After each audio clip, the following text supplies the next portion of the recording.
First, a few holy mackerel stories in today's news. We begin with a follow-up to Senator John Enson's failed attempt to avoid the media at all costs. You know that Senator Ensign revealed back in June that he had an affair with a campaign staffer who was married to a man named Doug Hampton. Doug Hampton worked in Senator Enson's Senate office. Here was the failed media avoidance incident.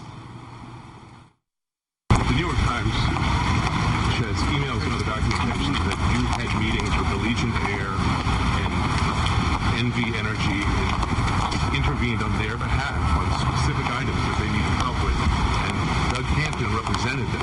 Now, do you deny that that is the case? All of these things will, come out. All of these things will come out at their due time. But there's no question. We complied with all of the ethics. You had contact with him. We had all in the 1 year he's been working for you, right? We complied with all of the ethics rules.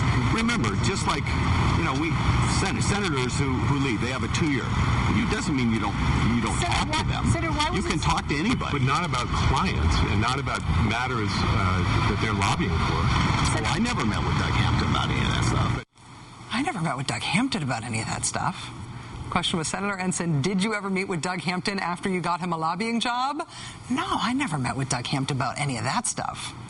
What you just saw was CNN's Dana Bash and her producer confronting John Ensign outside his office in Washington, D.C. yesterday. They're trying to ask the senator this: what was your involvement with Doug Hampton after you convinced companies to hire him as a lobbyist?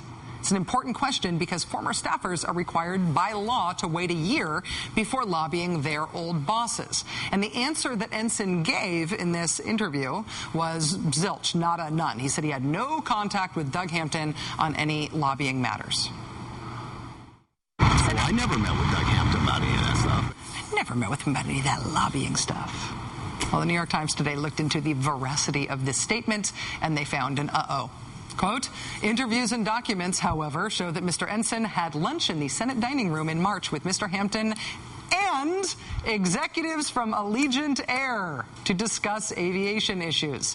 That lunch took place on the same day that the airline executives, in a meeting arranged by Mr. Ensign, spoke with the Transportation Secretary, Ray LaHood, about a dispute with a foreign carrier and other issues. Allegiant Air being one of Mr. Hampton's clients on whose behalf he lobbied. Are you considering resigning? I am focused on doing my work, and I'm going to continue to focus on doing my work. And so, too, will everyone else, Senator. We will all be focusing on your work, particularly the work we now think you did with your mistress's husband / former staffer / illegal lobbyist. And on the other side of the aisle, you have Democratic freshman Senator Al Franken of Minnesota, who is, full disclosure here, my former colleague at Air America Radio.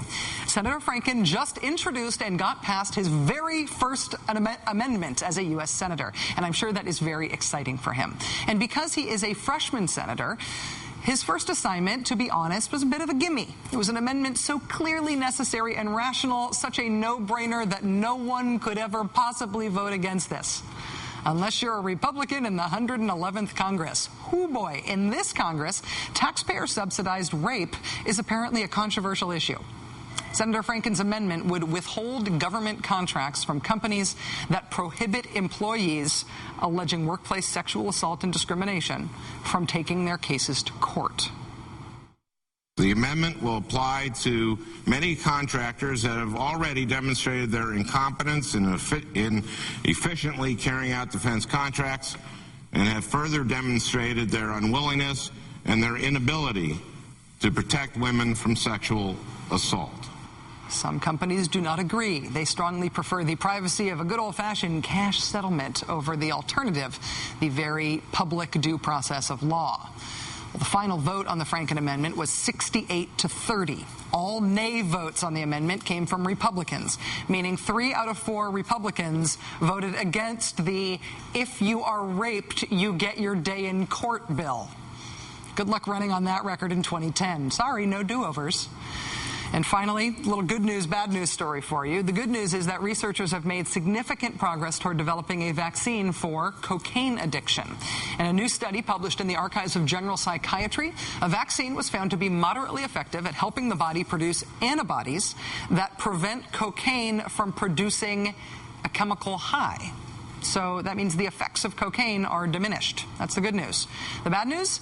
The vaccine doesn't do a whole lot for the addiction part of the addiction. It doesn't in any way diminish a person's desire for the drug. So you don't get high anymore, but you still want the drug.